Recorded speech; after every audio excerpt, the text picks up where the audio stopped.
Good afternoon, guys. What's going on? Oh, long time no see for some of you. I know it's kind of mid-afternoonish. We're knocking on the evening here in Texas. So those of you who are still at work, um, the recording will be here.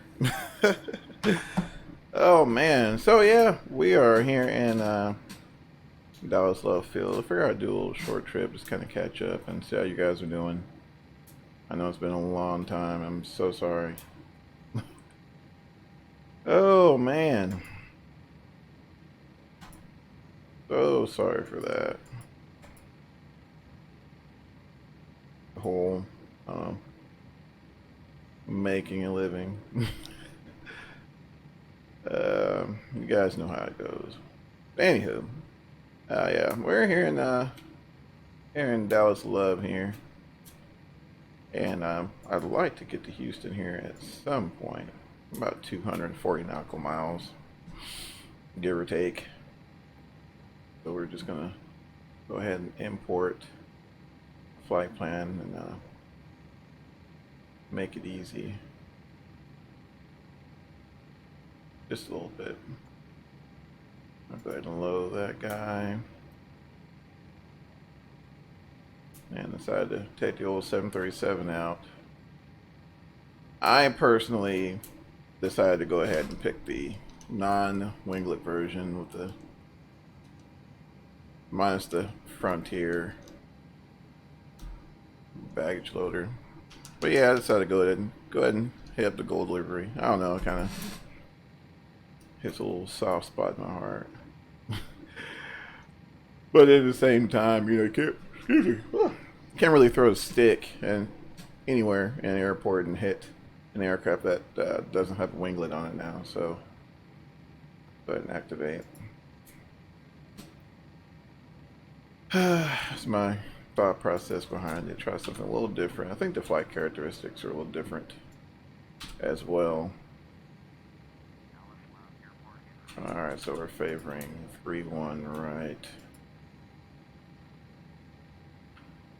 And alright, so we are apart right here. Cool, so we'll take 3-1 left.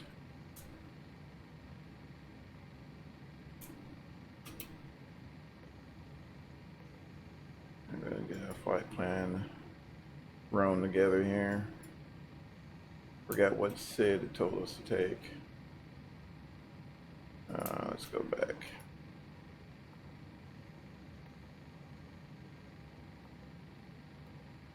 Let's see here. It was Curlo. Double check. Yep, Curlo 5. Here we go. Curlo 5, and then transition Elver. All right. That's all I needed. Oh man. We'll execute route. And we're just going to throw some random, I don't know. We'll just throw some in there. There we go. Alright, make it a little easier. And I think the fuel weight, I think it's like 114,000, please. Yeah. Then 11,000 pounds. And we'll cruise at, we'll do, let's see what the flight plan calls for. Flight plan calls for 27,000.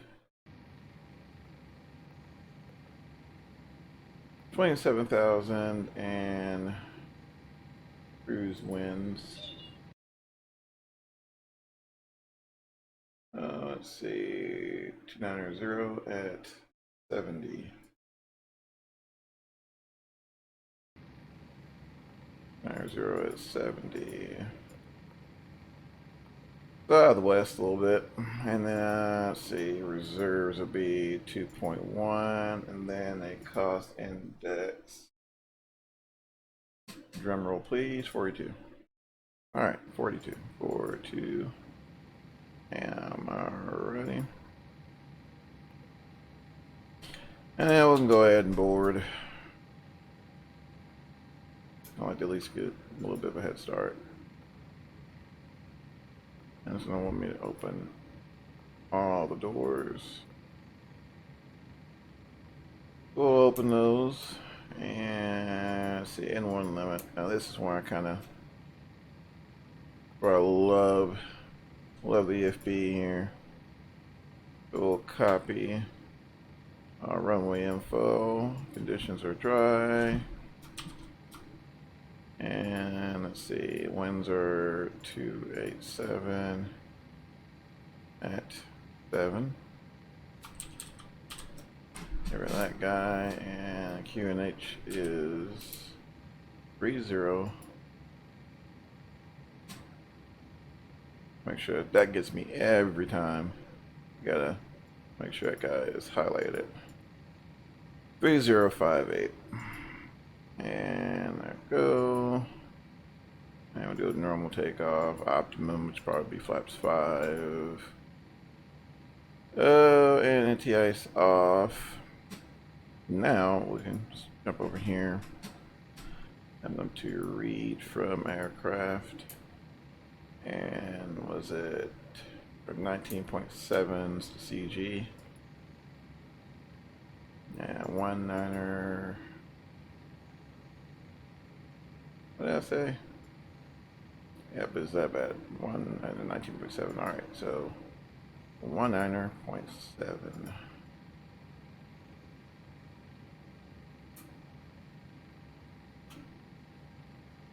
Alright, so there's that.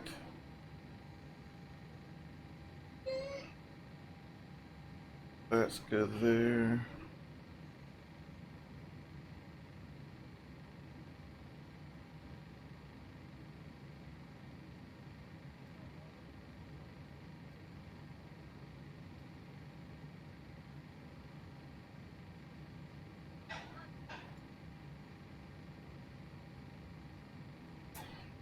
Alright.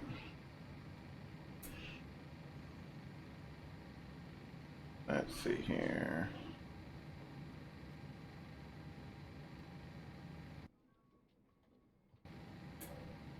Let's do loading bags. While they're doing that, we'll go ahead and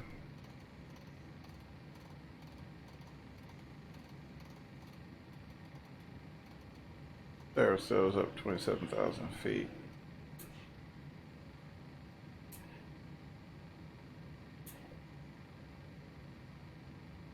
All right.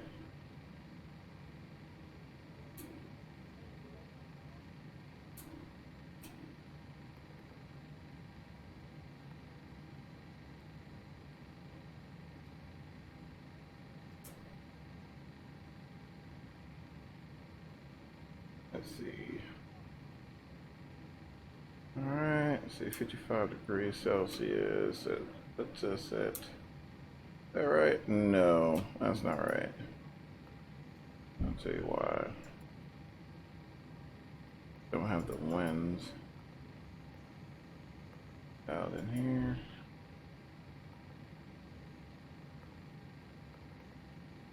I'll just run this just to kind of double check and make sure my numbers are accurate. Alrighty, let's see. Normally I wait till about halfway during the boarding process. We'll go ahead and start the APU. I don't think I put in the request for the external air, so we'll go ahead and get the APU going.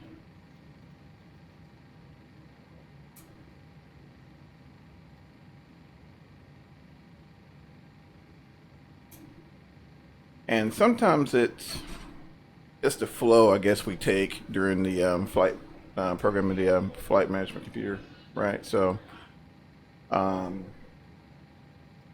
what we can do is you can go back here, and especially when we don't have the V-speeds here, we can go back here and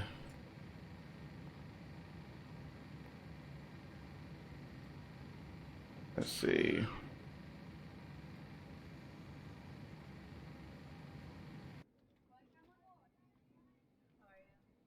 I can find it.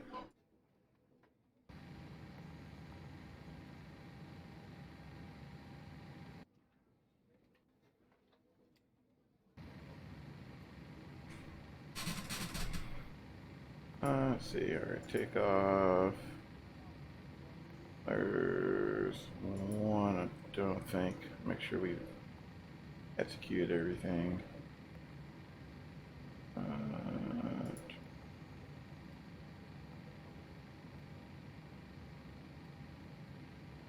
think we did. I don't think I missed anything.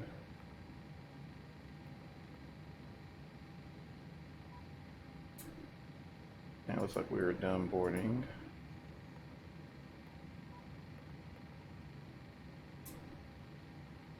Alright, let's see, isolation valve is open, so we'll go ahead and turn on the packs real quick.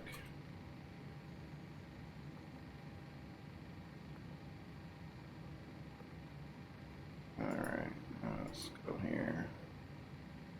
And let's double check. See, so favoring 3.5. We'll take 3.1. What a rival.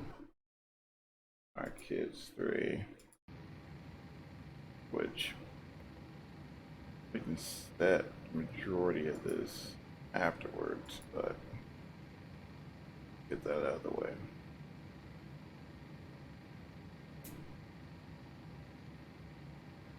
And let's go back to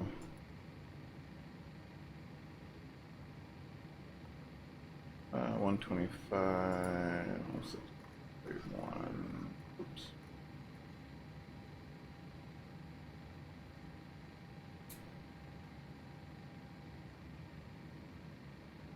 Let's see.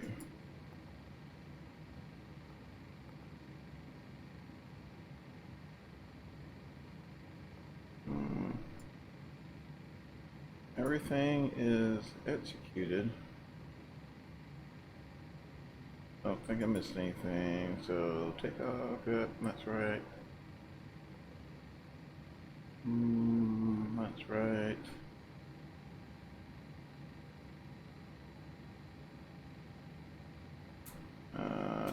Let's see. This is not on auto. And holy smokes, there we go. Got V-speeds. Alright, now we're ready to go. So, double check, make sure all the doors are closed. Chime on. Left and right, fuel pumps are on. Hydraulics are on. Beacon lights on, pressurization set. I do need to grab the landing field altitude for Houston. Oops, parts. And complete.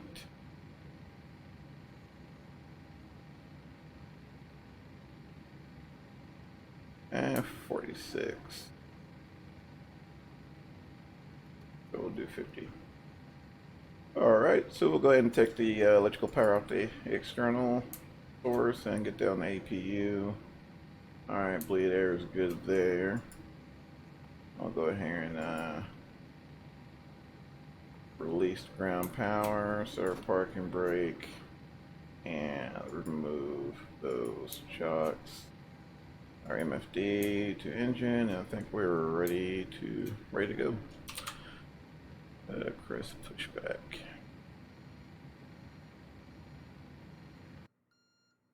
There we go. No idea where Frontier's showing, but not gonna worry about it.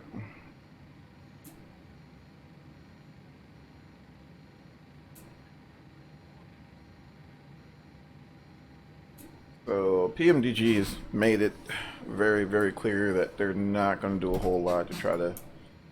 I don't know if those of you who do own the 737 are having similar issues as I, but sometimes it gets a little squirrely during pushback. It just seems real jittery, I guess, but I was kind of just didn't really pay attention to it, and not really a huge deal. It doesn't heat up the brakes or anything, I don't think. Be to the left. But yeah, they've made it very clear since they, which they do, they have a pretty good pushback setup. So I still kind of prefer the GXX. All right, so we're pushing back there. All right, so we'll go ahead and turn off the left and right packs. All right, go. Got the pressure change for our depth pressure. Everything looks good up front here. We're going to be on the left ignition, and make sure we're clear on the right. Go ahead and start up that engine.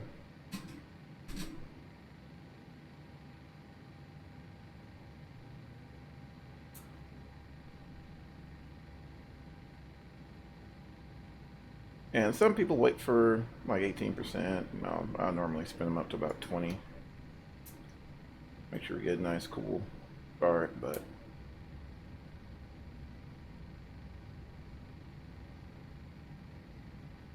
there we go. Got EGT coming up, oil pressure coming up, and we got fuel flow. So yeah, I don't know if you guys can see that, where it's like real kind of stuttery.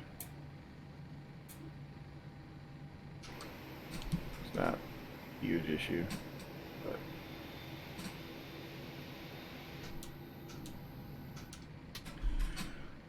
all right. Let's see. All right, make sure our generator's putting out. That's good. We'll go ahead and connect that guy. Whoop. Connect you. Go ahead and start the left engine.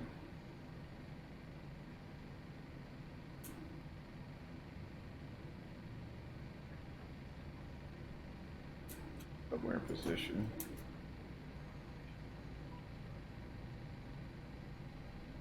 Alright. I'll bring the fuel. Now see, GSX made a change. Now we have to confirm that we have a good engine start. So we'll go ahead and say, yeah, we're good. They were good, so I can go ahead and I guess disconnect it and all that fun stuff, and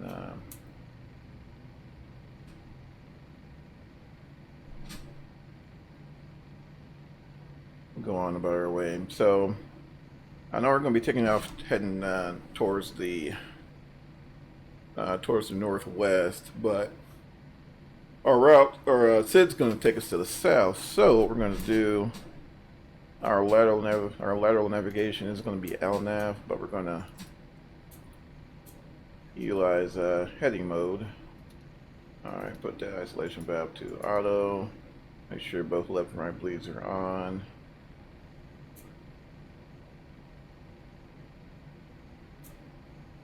And it looks like it's equalizing right there. It was good. This guy has the, like this one has the auto probe, so we're good there. Window heat is on. We tab over here, turn on our yaw damper.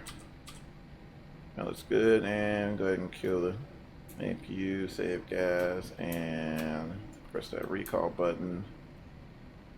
No alarms, it's good. And flaps 5. Firm R speeds. Now I'll go ahead and set my takeoff trim as well. I think it was like 6 degrees, I believe. Nose up.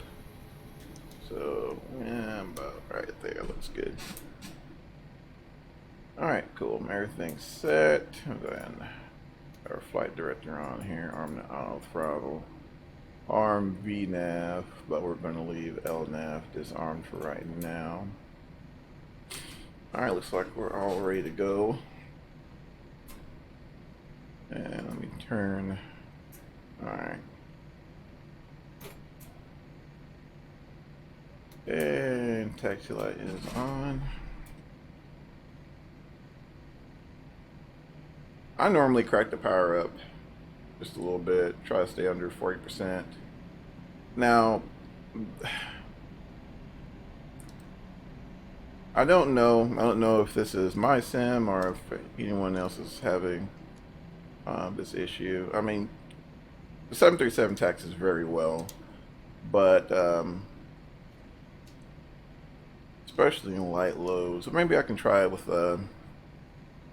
like a 97,000 pound zero fuel weight and see if I can see if she starts to creep when we release the parking brakes. I know, not to compare the two, but FS Labs, I know that one does a pretty, especially with the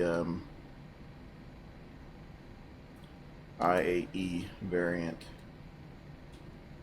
She wants to go once you release the brake. I don't know, maybe that's something on my end, perhaps. Not sure.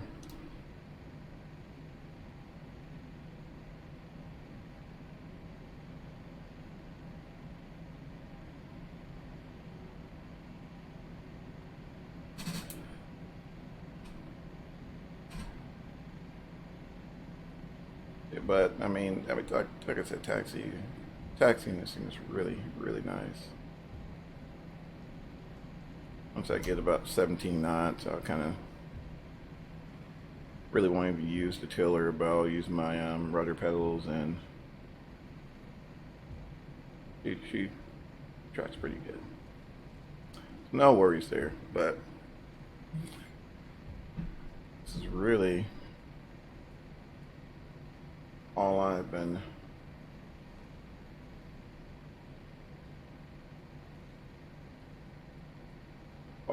been flying, honestly. Well, I take that back. What else? I've been dabbling a little bit more into the been dabbling a little bit into the 717 from Jesus from TDFI.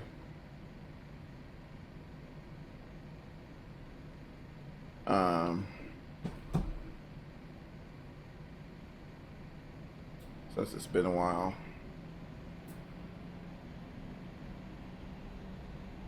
I've been given, took her out a few times just to see. Just gotta say they made any updates or put anything out, but I ran the updater, the add-on manager here not too long ago, and really wasn't a whole lot going on there, so. But I mean, she still flies very well and quite a fun airplane.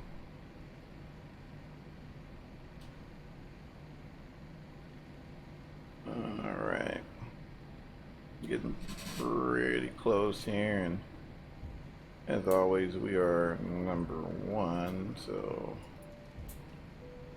we'll tap that guy real quick.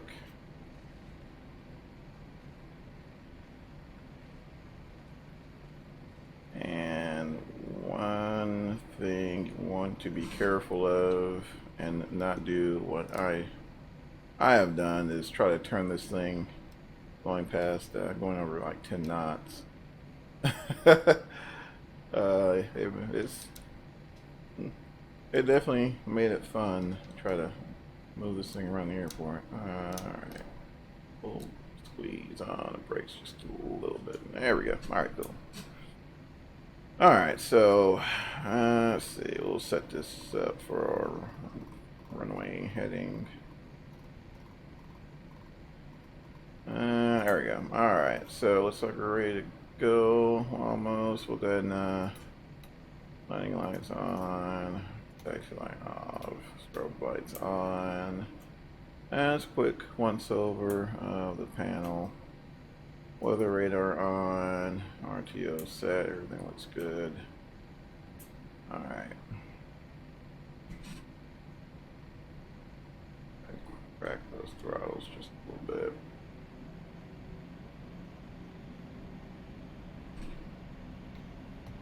And once we take off, we'll fly runway heading, and once we get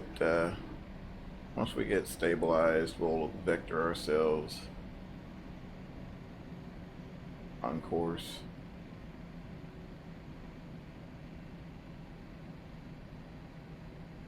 And continue our filed flight plan. Alright, we'll get ourselves lining up. We're going to do a rolling takeoff here. So we're going to bring them up to about 40%, let them line out. Alright. apply that toga power. Toga power is set. Little nose down there. Do give about 100 knots. Okay, 80 knots right there. Ease off that down pressure.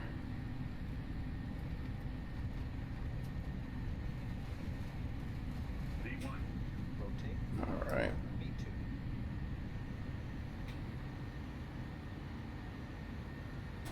And positive climb, good.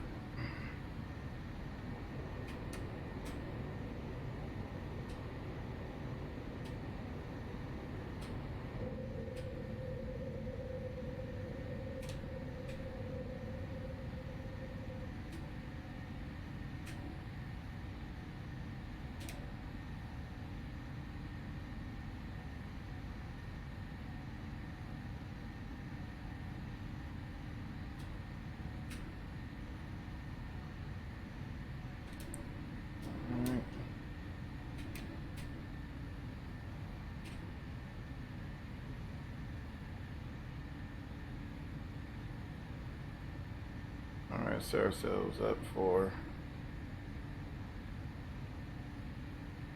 ourselves up to acceleration, attitude, and we'll go ahead and start cleaning the airplane up.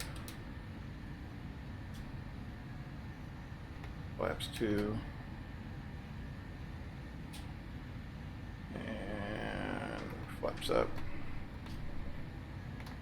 And we'll hit the heading mode, turn this guy off.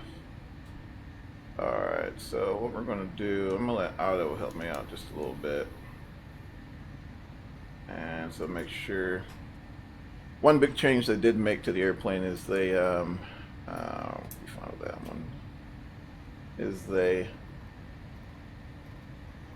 didn't, not so much of a change, but I guess in efforts of making it a little more accurate, the airplane needs to be somewhat trimmed out before you engage the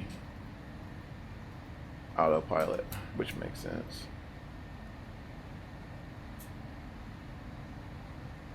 I don't know if anyone has ever tried to engage an the autopilot in a GA aircraft and not be trimmed, but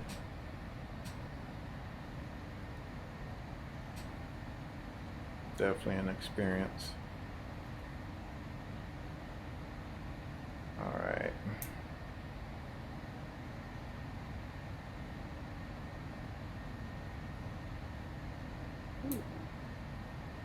Time to bring that guy down.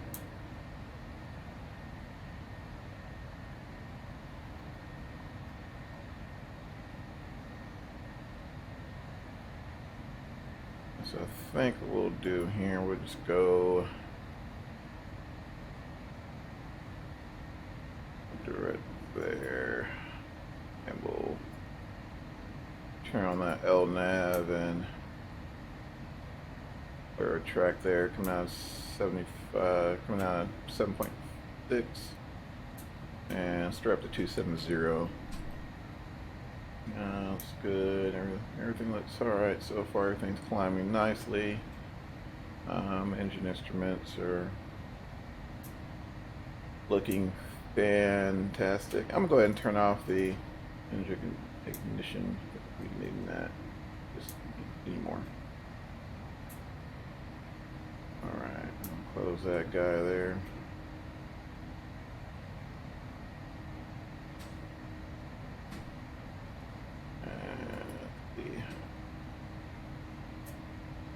Alright, so at 10,000 feet, and turn off the landing lights.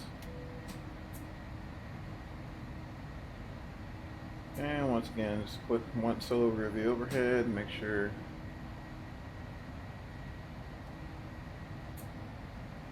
everything's good to go.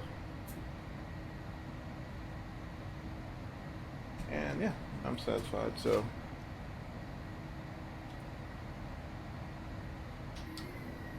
just a beautiful, beautiful paint job. No, I keep looking at it, but gorgeous. Oh yeah, I've spent a little time with the 737 and what 717. Still been taking out the mag dog quite a bit when I get a chance. Um, what else have I been flying? Well, FS Labs released the A321 not too long ago, and it's a handful. It really is, especially. I know the engines are uprated a little bit, but I want to say the wing is the same as the A321, and it flies. It flies like it. It's definitely have to fly that one a little more by the numbers. The margins are a little tighter, but it keeps you on your toes for sure. And I've found myself gravitating more to the 21 than the 19 and the 20 here lately. And then when the Dash 700 came out from PMDG, of course jumped on that.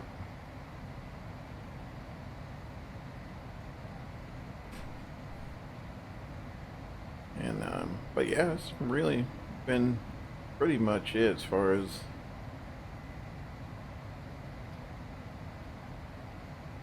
what's been going on simming wise. And I don't know if I mentioned about the CRJ professional that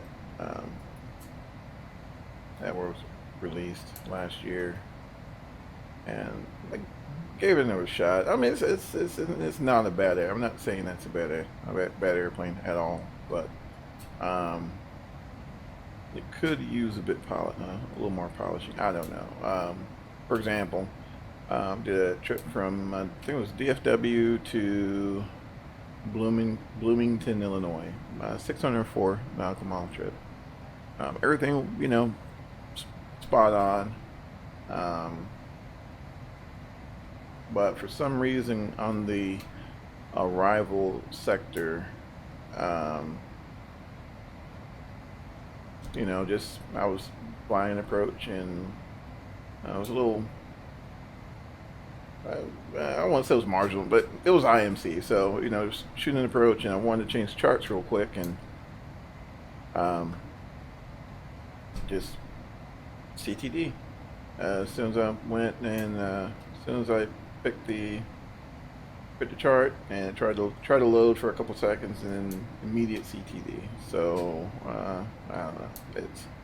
I'm sure we've all felt that pain of completing anything over an hour. To me, it's kind of like, well, dang, But it's like pick the chart and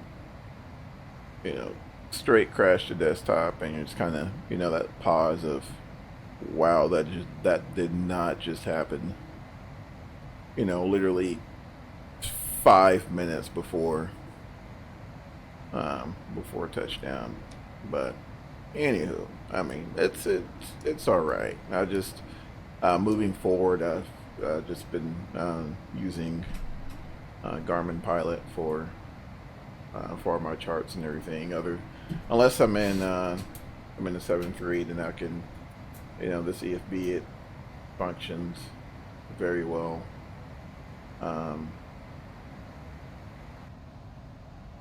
Kit 3 we're flying. Functions quite well. Go here, edit your clip. We're finding what Kit 3 arrival, and then what do we say?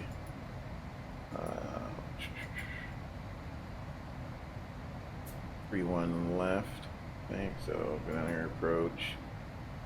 Scan. Where are you at? 3-1 left. Bam. Complete.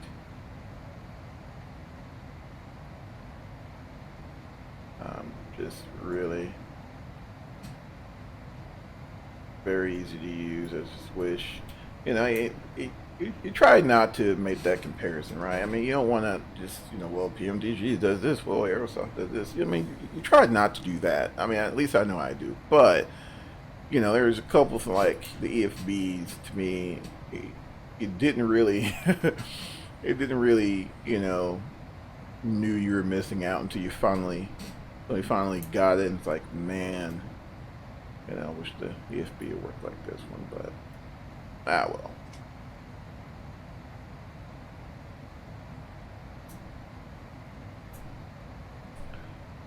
Well.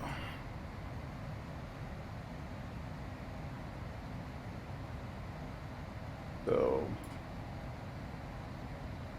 I have not figured out. Looks like we're at 27,000. Have not figured out. Let's see here. You know what? Never mind. I'm thinking Garmin. Thinking Garmin. Shame on me. Now looks like we're at 270. Right there.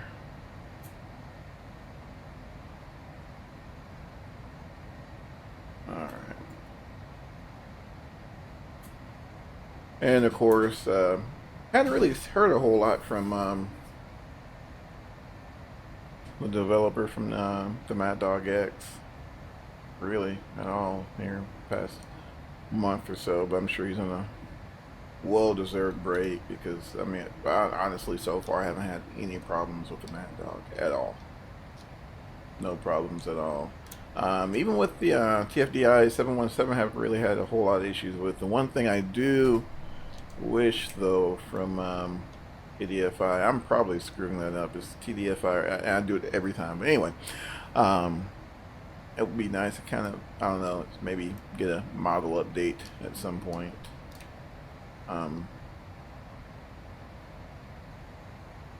I don't want to say it's showing its age, but I mean, it's still a fantastic model, but man, it'd be kind of nice. But. And I did purchase some scenery from, I think, what was it, FS Dream Team, the DFW scenery, which for the longest I thought they never updated it for P3D version 4, but apparently they did, and it works pretty good. So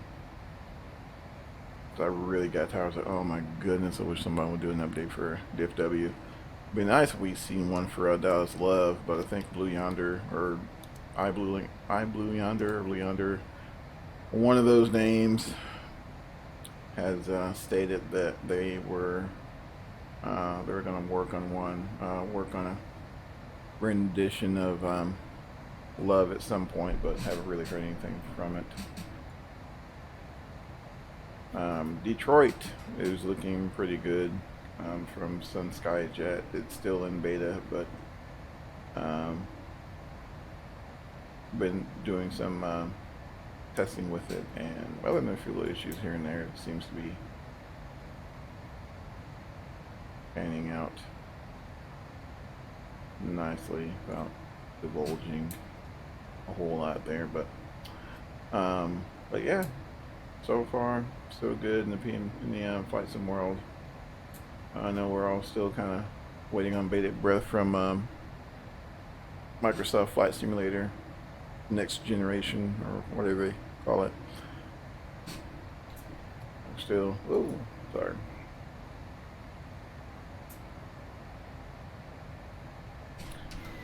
No, I'll be honest with you, I hadn't really followed it much. It's kind of sad. I guess since it's so far out to release date, just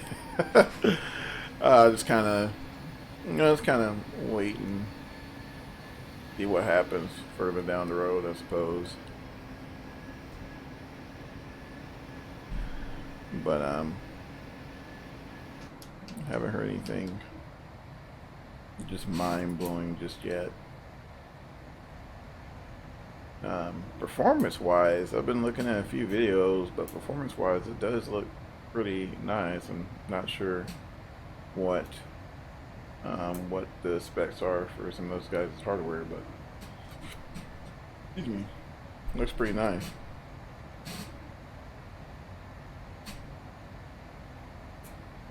Alrighty,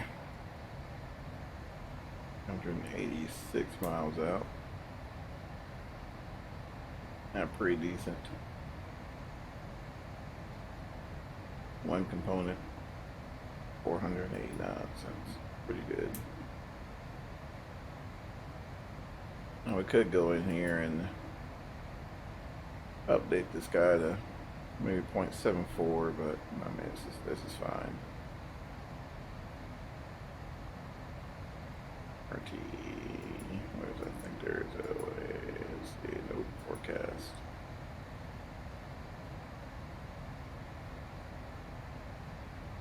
But yeah, so I mean, definitely if you guys haven't had the opportunity to, oh yeah, that's what I wanted to say about the scenery. So on FS Dream Team's website, I think for if you guys haven't picked up the Fort Worth scenery yet, I think they have it going for like $29, but I don't know, but when I went and purchased it, you know, expecting to pay $29, it was like 15 bucks. So I'm not sure if it was in like another type of currency or what, but yeah, I ended up getting it for like 15 bucks. So maybe there's a sale they're running, I'm not sure. Or it may have been since it's so old. Yeah, like I said, I'm just spitballing here, but yeah, 15 bucks in case you guys haven't had. In case you're like me and we're going crazy with the default scenery, you need just something different, you know. And I mean, even now, with as old as it is, it still looks pretty good. Of course, it's like not on, you know, like their Memphis scenery or anything like that, but it looks pretty good.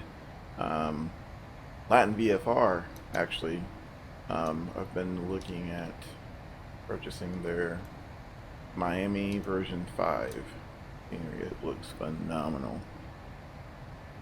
And what else? Imagine Sims. I think I'll be picking that up here shortly. There's another developer I found on Sim Market. They did some scenery for Oklahoma City that looks really good, but maybe it's me, but I tried to. Is that the? Is there a Todd? Yeah, there's a Todd right there. All right.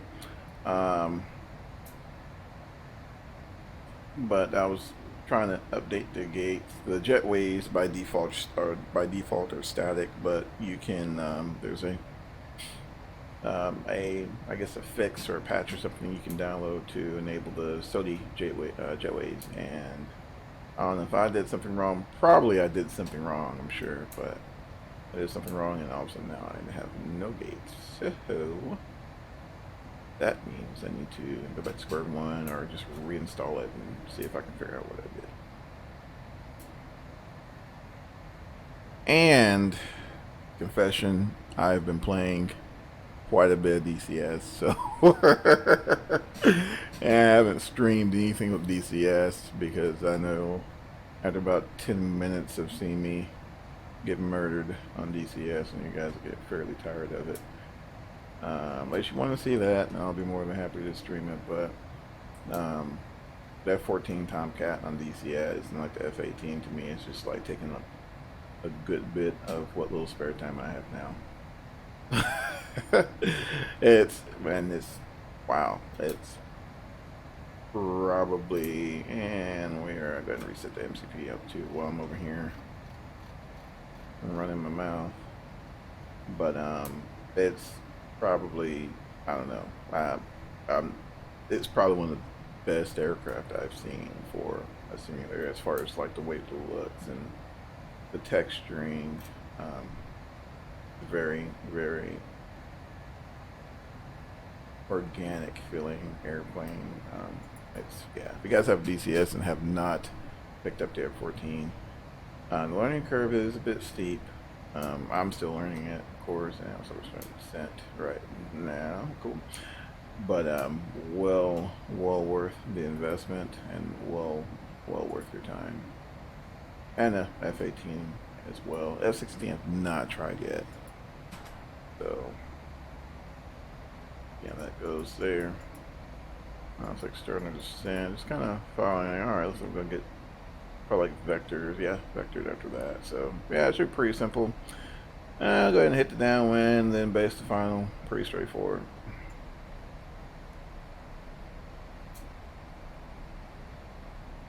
also use that BSD way to kind of gauge where we're supposed to be.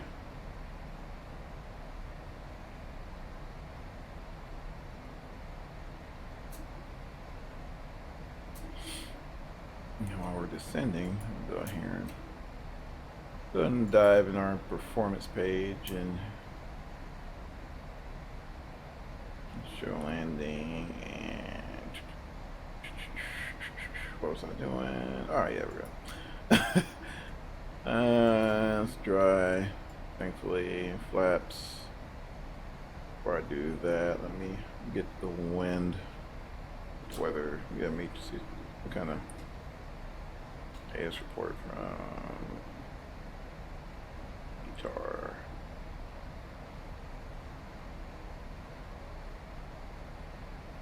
See what is 3508. Oh shoot, flaps 30. Flaps 30. Air conditioning on. And what was it? 350. Sure. Right now, of course, but 350 at 8. And let's see, temperature 14. 3015. And calculate that. And just give us, you know, some pre-ref. Let's see, ref 30 degrees, flaps plus 5. Alright. And it's going to give you a rough estimate of what we're going to be looking at. I know there are times, especially if done a few flights up to like Midway, to where, you know, the winds are pretty decent, but I want to keep a as low of a landing speed as possible. A lot of times I'll run flaps 40, and I'll run flaps 40 at Chicago Midway, but 95% of the time I'm normally in flaps 30, especially if the winds are real gusty. It's just, I don't know, it just makes more sense for me. I mean, I'm not sure professionally what a lot of the 7-3 drivers do. I'm assuming flaps 30 was what a lot of them run. Flaps 4 just tends to be a lot for most situations.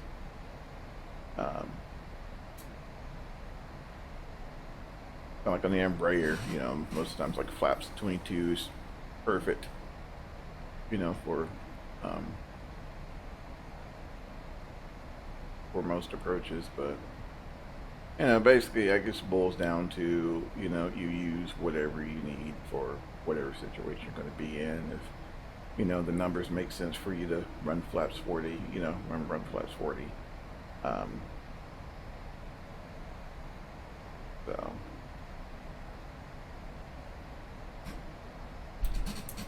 let's see, it's looking pretty good so far.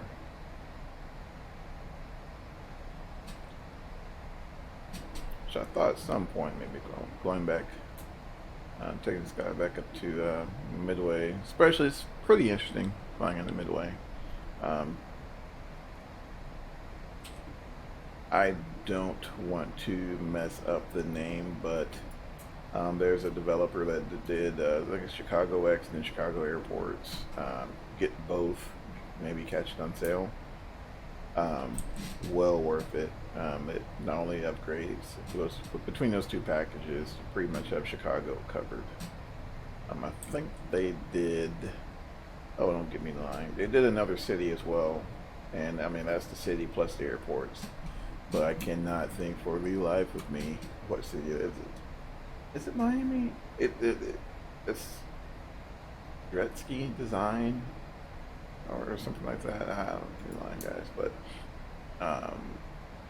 you'll see what I'm saying. It's called Chicago X, so, or in Chicago Airports. Just look for that, and you'll be glad you did.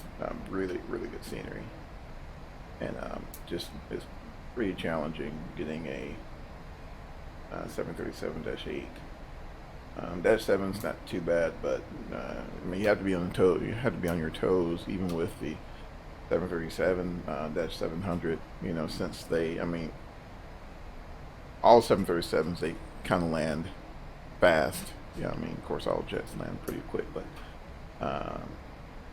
the 737 series, especially, their approach speeds are kind of up there. So um, when you're flying and approaching the midway, really you got to pay attention at your really got to pay attention to your touchdown aiming point. You don't have a whole lot of real estate to play around with, so you know, auto bake. I mean, auto bake. You want to set your auto bake to 350, that's good. But you know, auto brake to 3. You know, that type of situation.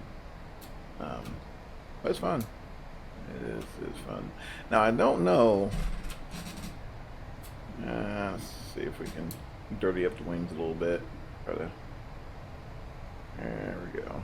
Put a little spoiler in there. See if we can get that to some speed. Speed up a little bit, but what was I saying? What was I saying? I think I was mostly rambling. Yeah, I was mostly rambling. I got it. Yeah, but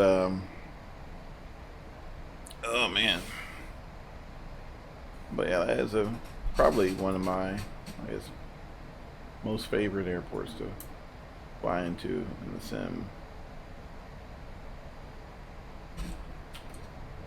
Yeah, a little more drag.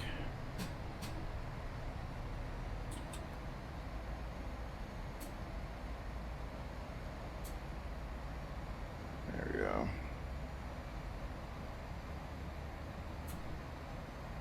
I'll go ahead and turn on that fasten seatbelt sign. And while we're doing that,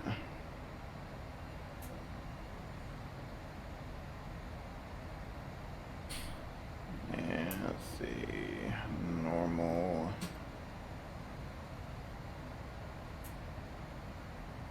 We'll go ahead and set her up for 130 at flaps 30.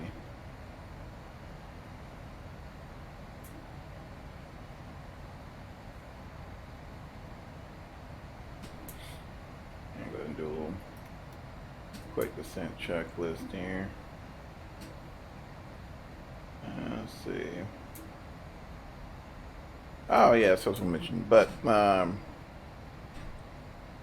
know. Like for example, FS Labs, they do. I guess they do incorporate the runway friction depending on if it's raining or snowing. I think Father Mad Dog X does as well. I'm not sure if PMDG incorporates that. The only reason why I ask is, for example, sorts like airports like Midway, for example. Um, you're landing and it's, you know, the runway's contaminated, you know, things like that kind of take into account. So I'm wondering. I'm sure it's mentioned somewhere. I'm sure it's been asked in the forums. I maybe have to go and do some research, but kind of curious if they incorporate that in the friction modeling. Kind of interesting to know. Let's go out here and move this guy out of the way. 0.30. And of course, 311. Yeah, I think let's go back here and let's go over this chart really quick. Yep.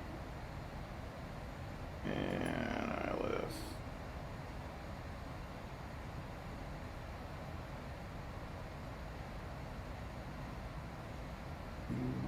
Approach course 301, so that's right. Let's see. Initial approach fix.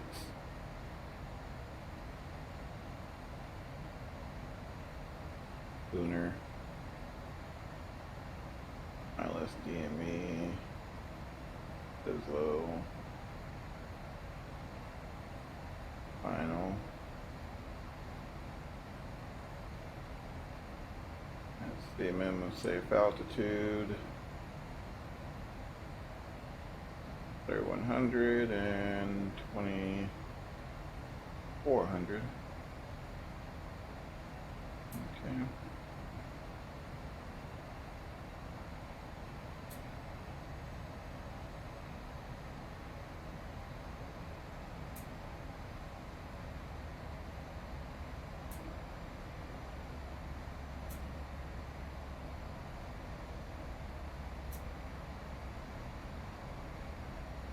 Kind of hazy coming into Houston.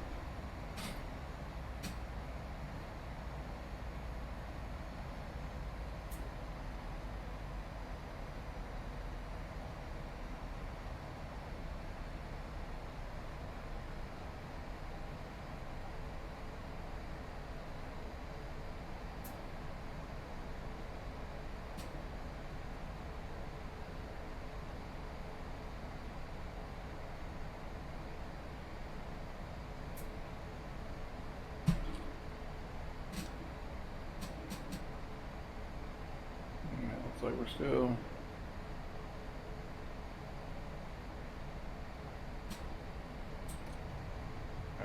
taking some speed brake a little bit. Alright, there before. There we go.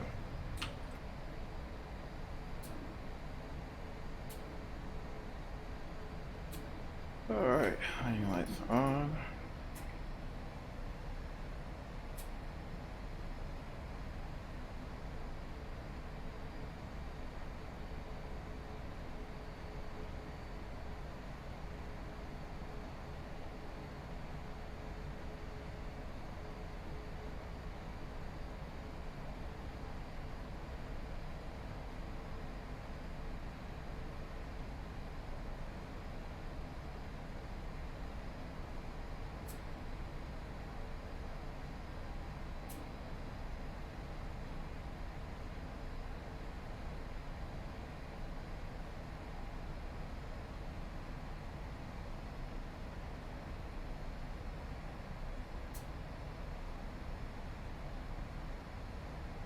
Nine 9,000 feet, 241 knots. We just crossed Luger.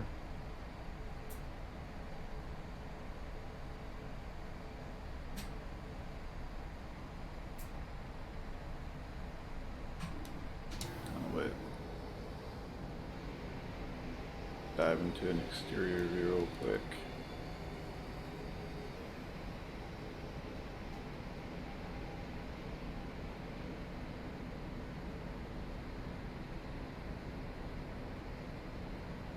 Take in a little bit of the metro.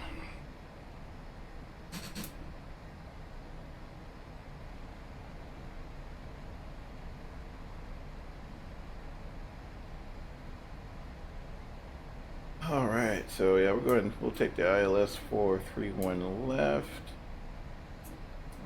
We'll probably intercept the localizer at 4,000 feet. Then catch the glide slope there.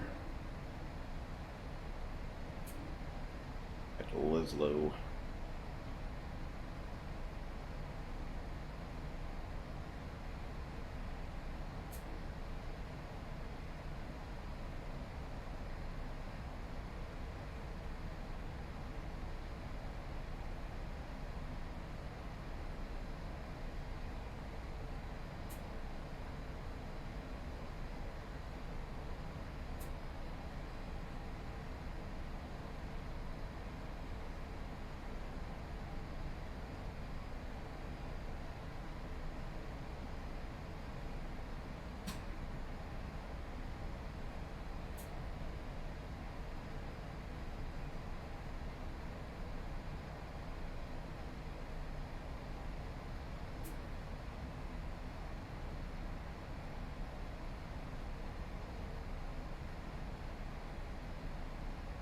So we got the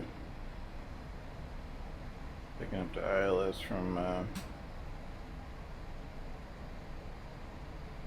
431 left there, I believe.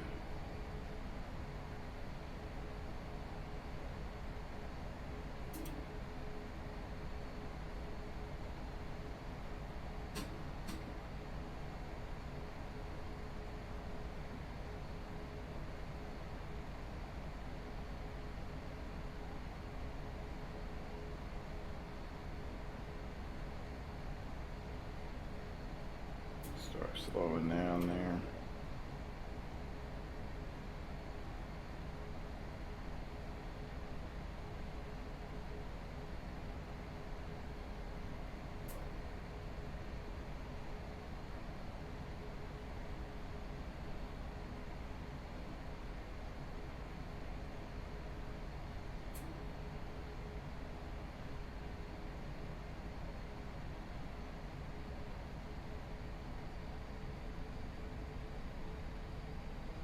Alright, see, we're changed here into FMC commanded speed to 210.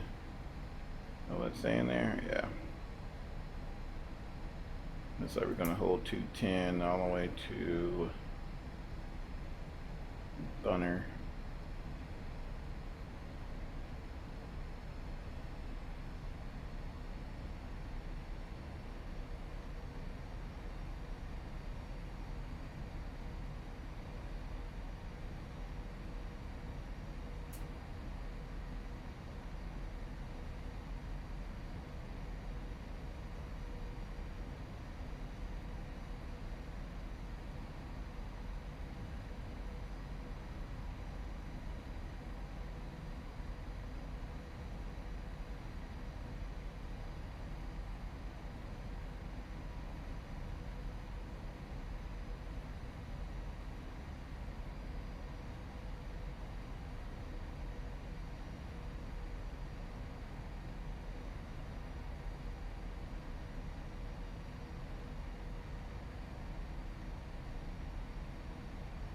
And looks like there's Houston not far. Yeah. 11 o'clock.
Really at 5,300.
Alright, 210, and it's like we're slowly creeping down to 4,000 feet. Get our heading bug matched up here. At this point, what we can do, go ahead and press the heading select button.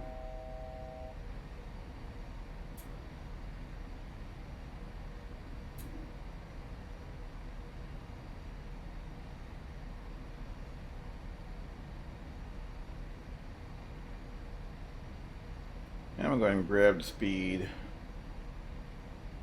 from right here, and to do that, I'm going to take it off the FMC, so we'll put it in vertical speed mode.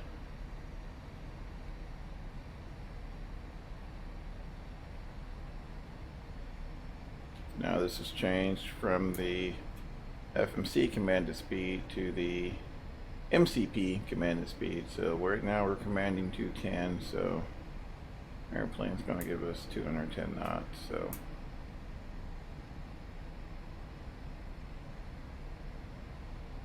but what I want to try to do, I want to try to slow it down just a little bit. We got a 13 knot wind. Let me kind of push us. So I'm going to try to keep as tight as possible.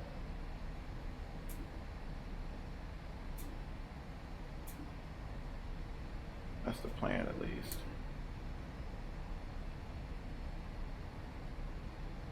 Well, we're going to go ahead and start walking them back there. Got 200 knots.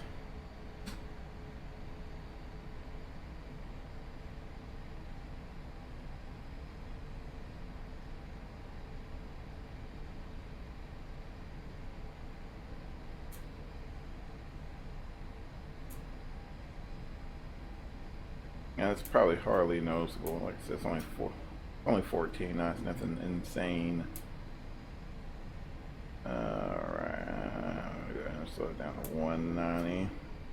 190 and flaps 1.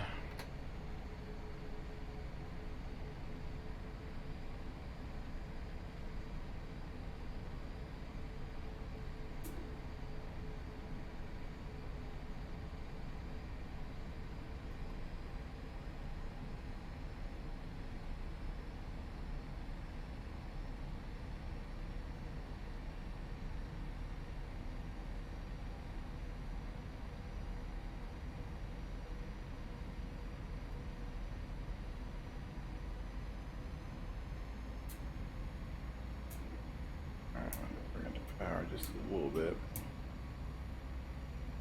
Keep that 190. You know, about 13 DME. 13 and a half.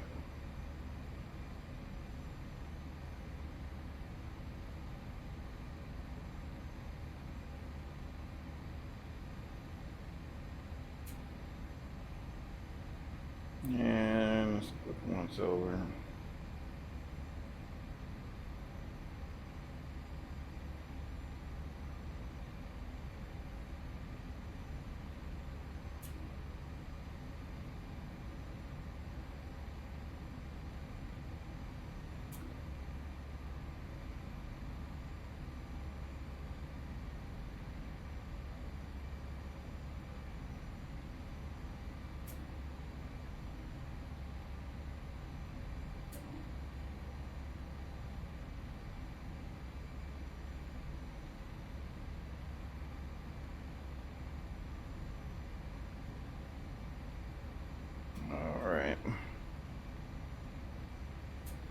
A little longer,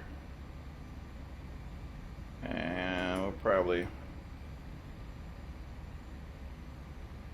try maybe, I don't know, 030, and here actually we'll go ahead and we'll go ahead and start that turn now. Go heading 030.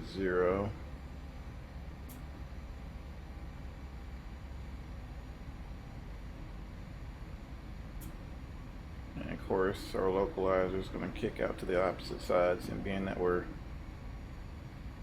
facing the opposite direction from it.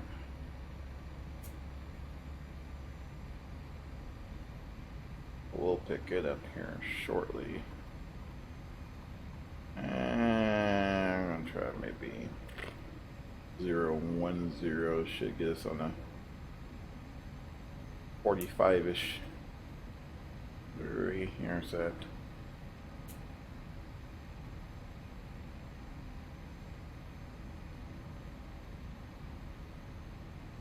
There's our glide slope. Now there are some times where I know I've had those type of trips to where the LNAV will pretty much, there's no vector in the procedure at all.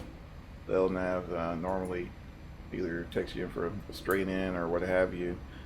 Be careful, because I've ran into it as well. A lot of times the LNAV will put you just to the left or just to the right of the localizer, and it'll never catch it, even with the approach or your VOR localizer button armed. It still never catches it, and the Airbus does the same thing. So just something I've ran into in the past. Something to be mindful of, at least.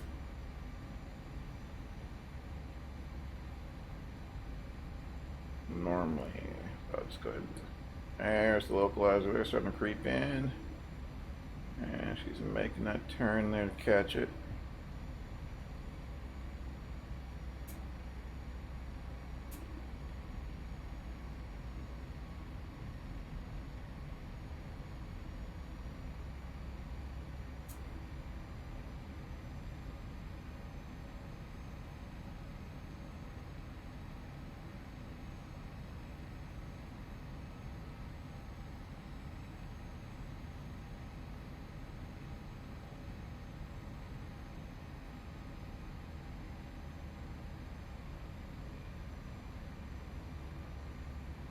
Okay.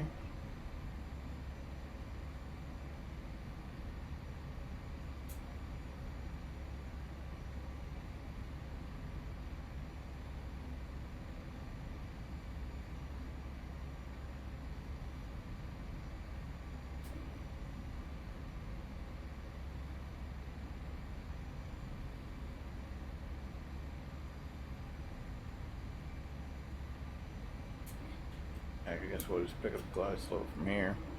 Normally, once we've crossed that fixed, we'll want to intercept the glide slope about right.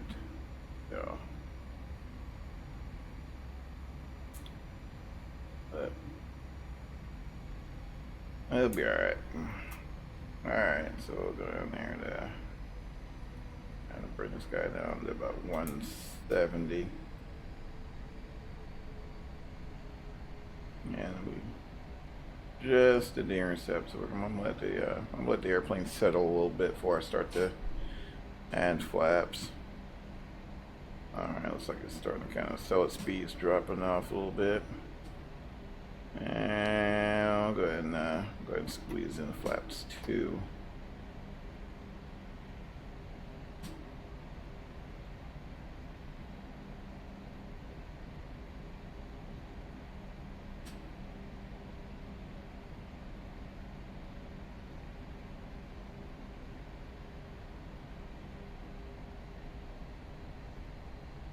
Alright, flaps 5.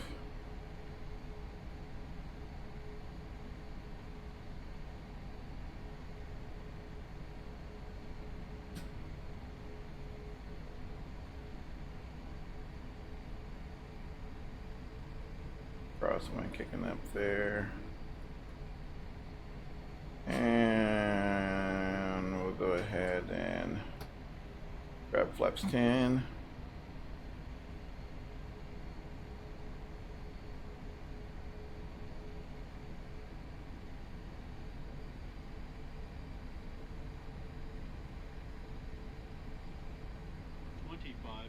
Alright, gear down. Flaps 15.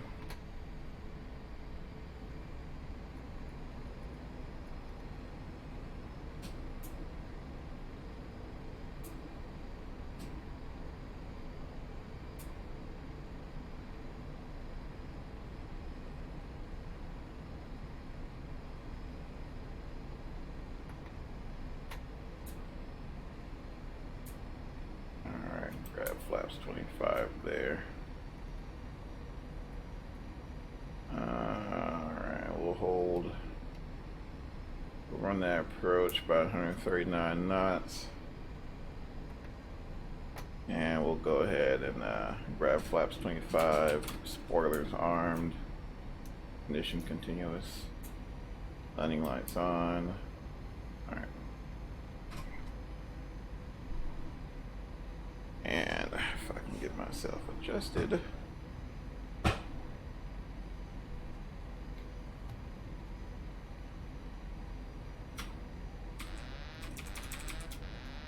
Yeah, we have controls.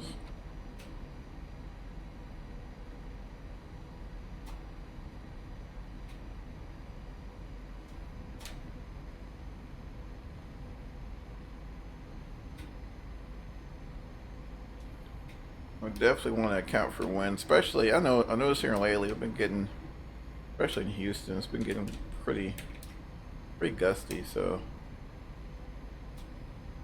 another reason why I don't really care for running flaps 40 all the time. It's like it's shifting there, so we're gonna take some of that crab out.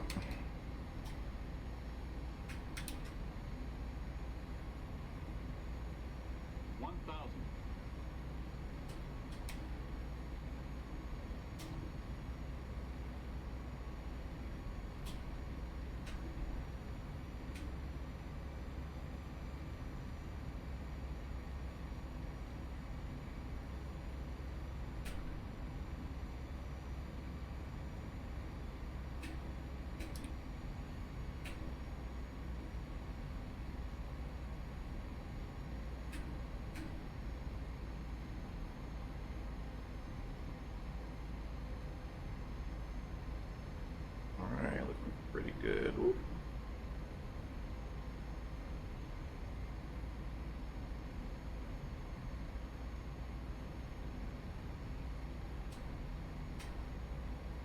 All right.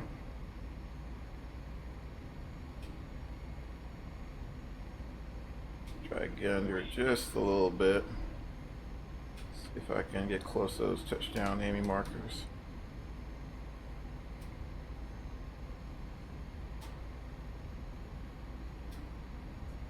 I know I'm going to float with this auto throttle. 100. All right. 50. All right, I'm going to hold that flare right about 4 degrees. 20. All right, straighten that nose out. Keep some back pressure in. And nice firm touchdown.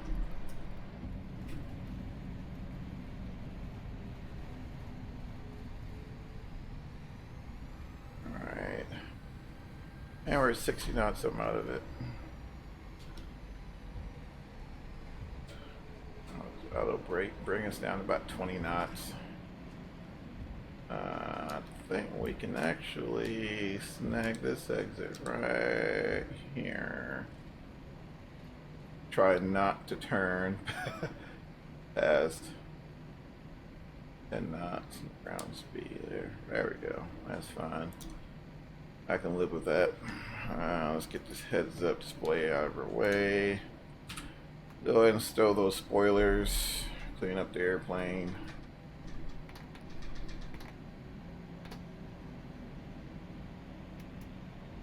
Up the airplane. Auto brake off. Landing lights off. Taxi lights on. Ignition off. Oh, I wish you just kind of want to reach for it yourself and grab it, but it's kind of hard to actually. Alright, let's see if we can get to it. There we go.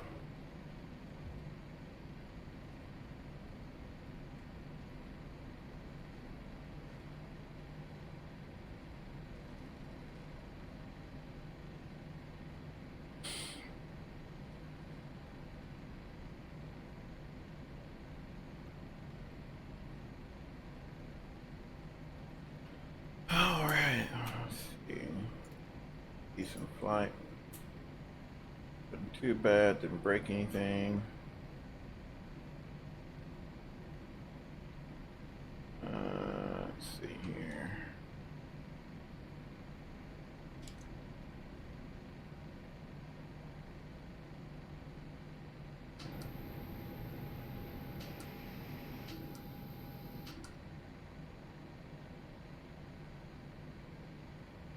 Yeah, we'll just catch one of these gates up here. Alright, matter of fact, we'll catch this mirror right here at 12 o'clock.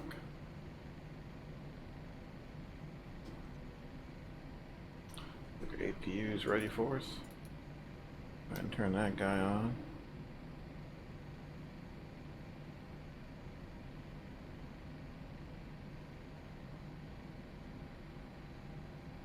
Normally I recommend maybe like a, I think they, was it a 3 minute cooldown for the engines before we kill them, but it's been pretty close enough. I think it's been a couple minutes. We'll call it 3 minutes. Alright, we'll do 841 there.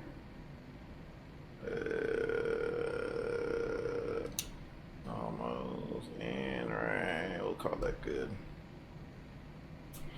Alright, so I'll go ahead and isolation valve, parking brake on. Alright, leave that left forward pump on. Whoop. The electric pump, not the engine pump. Alright. Now it's good there. And beacon lights off. Taxi light is off. And yeah. But we're all shut down and good to go.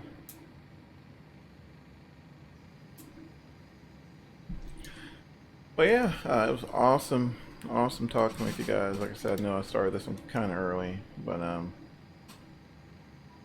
it's our me and my wife's anniversary, so we're gonna do our thing. So, but I did want to catch up with you guys a little bit and let y'all know what I was doing, and be sure to give me a ring on the comments there and let me know how you guys are doing, what you're flying, all that fun stuff. So hopefully we can I'll try to get back on here for leaving my next trip. But till next time, guys, once again, I appreciate y'all hanging in there, and you guys have an awesome weekend. Be safe, and we will see you later.